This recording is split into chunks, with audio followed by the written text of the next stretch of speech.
Now that we've got both outside moulds done, it's time to turn our attention to the inside mould. It will take slightly less time, but just a few simple steps and we'll get that done as well. Alright, now what we can do, before we start doing any editing, what we need to do is save as. So we're just going to use one of the outside moulds and save as over the top. So we're going to go save as, and we're going to call it Revolve inside mould. So just change that. The naming is really important for this so that we can get the right files in the right place. So now we've got Revolve inside mould.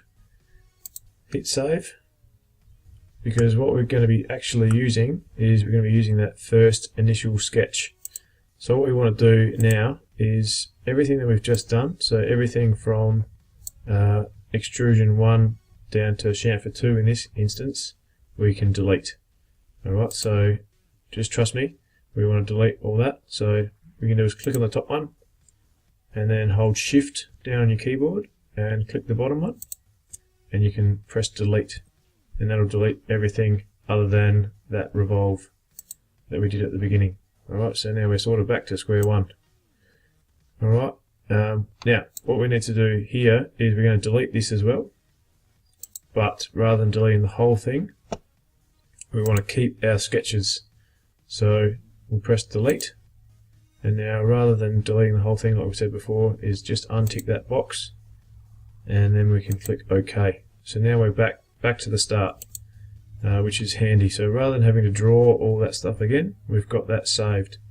So to create our inside mould, we click the Revolve tool again.